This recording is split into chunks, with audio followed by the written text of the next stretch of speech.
Now, I've spent a good little bit of time now benchmarking this Beelink SER6 that I recently got in. I've been really excited to try out RDNA 2, and so far the results that I've been getting from this have been very impressive. This is proving to be my absolute favorite system right now. I already really love the SER5, but the SER6 really does bring some great improvements that make the overall experience really great. But we are right around the corner of the launch of the new 7000 series high-end iGPUs, though those for sure are only going to be relegated to some of the most expensive systems, since it took this long for us to get any mini PCs or affordable laptops that actually have these RDNA 2 based iGPUs. But we're going to be putting the Radeon 660M that is in this system up against 2023's newest titles, and we'll even throw in some 2022 titles from the end of the year to round up a comparison here to see what exactly the performance is like out of this little system. So starting things off, we have Atomic Heart, a game that recently came out that has kind of been taking over the internet because of the fact that even though it has been delayed for many years now, it actually came out and is a relatively decent performer. It can certainly push high-end systems to their limit, but at the lower settings it seems to actually function really well, even with low-end hardware. And as you can see by the performance numbers that we're getting here, this little iGPU is actually able to give us some pretty great results. And even though we're running with the lowest in-game graphics settings and we are using FSR at the balanced preset, the level of performance that we're getting in these exterior areas is still really great. And just going by the frame time charts, you can see that there is no major fluctuation. The results here are pretty spectacular and already a great result for a brand new title. Now moving on to another title that pretty much ended up taking over the internet. Here we have Hogwarts Legacy. Now we're running the game with the lowest in-game graphics settings and we are using FSR at the balanced preset. Now this game was giving me some issues, but it might have just something to do with the way that it was installed for me, but the game just would not load in the shaders. Normally when you launch the game it will start compiling the shaders, but it never once did that at all from the moment that I installed it on this system. And even uninstalling it or changing drivers or really just messing with anything to try to get it to actually compile them just was not working. So what I had to do was essentially run around the world for about 30 minutes and just let everything compile for me. And at that point, the level of performance that I was getting was pretty spectacular. That being said though, if you do encounter this problem, I currently just do not have a fix for it besides just roaming around the world and hoping that everything compiles itself. But you'll notice that there are still moments of stutter here and there while I'm running around the world. And in general, it does seem to give some pretty great averages and 1% lows when everything is compiled, but it's when those stutters come in that the 1% lows can fall apart. But in general, if you can actually get your system to compile the shaders perfectly fine, then the performance that you're going to get is going to be pretty spectacular. Now, unfortunately, another game that seemed to be struggling, though for different reasons, is Dead Space, the 2023 remake. Now here you see the game running at the lowest in-game graphics settings, and we are using FSR at the balanced preset. And at this performance level, we're just not getting a great result. The averages are perfectly fine, but there are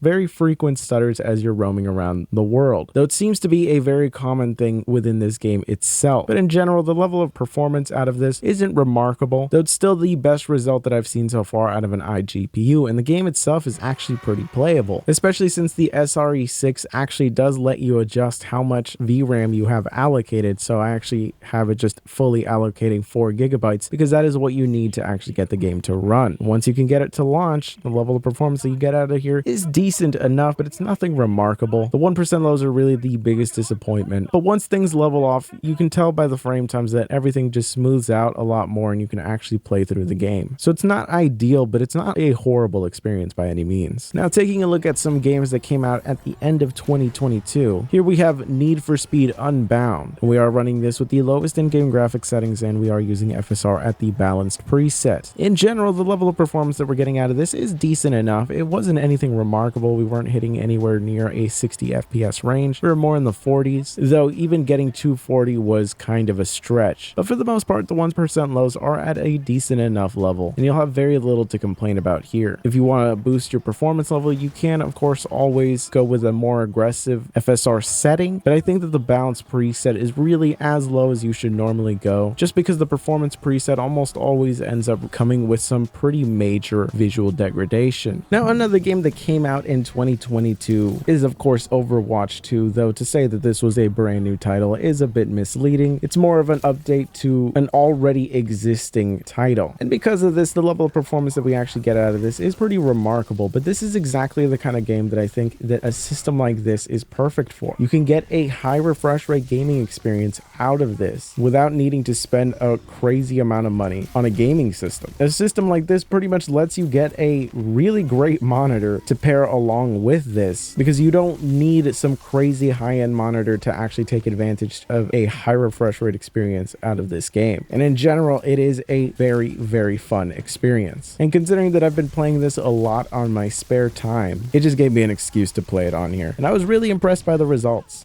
Now, a game that gave some less than impressive results was Call of Duty Warzone 2. While we were getting some pretty great averages while using the minimum graphic specifications, which does set FSR to the performance preset, which does make the visuals of this extremely rough to look at. While we got some great averages, the 1% lows really left some to be desired here. And in general, considering that we're already making a pretty major sacrifice in terms of resolution just to get this level of performance, I just don't think it's worth it. It really doesn't seem like it's that playable of an experience on here unless you're willing to make some aggressive decisions in terms of resolution. And at that point, I really just don't think it's worthwhile. There's definitely better games that you can be playing that perform better on here. Now, another recent title that I've really enjoyed playing is, of course, Darktide. Now, running the game with the lowest in-game graphics settings and using FSR at the balance preset, the level of performance that we got out of this was pretty rough. It was certainly playable, but I would have liked to have seen a higher number for our 1% lows and even our averages. You could certainly get away with trying to play this game on here, but perhaps going with FSR at the performance preset is going to be a better option for you. And this is using FSR 1.0. I didn't decide to use 2.0 since the overhead on it does seem to be higher overall. But in general, what made this a actually pretty decently playable experience is if you pay attention to the frame time charts, they are very consistent. That means there isn't really any noticeable fluctuation while you're playing the game, so it actually becomes a relatively decent experience. And that's the thing that I've noticed the most with RDNA 2. The frame times seem to be very, very consistent in a lot of games. So even though there might be some games where I don't see a super massive FPS gain, there is a nice boost in terms of consistency. Now, lastly, we'll take a look at Rainbow Six Extraction here running at the ultra low graphics settings. I went with this just to see what is the maximum level of performance I could squeeze out of this. And this does set a dynamic resolution range of anywhere from 100 to 25% resolution. And with an FPS target of 144 Hz, this is going to pretty much get as aggressive as possible to try to maximize our FPS. And the results that we get out of this are pretty spectacular. Our 1% lows are more than comfortably above 60.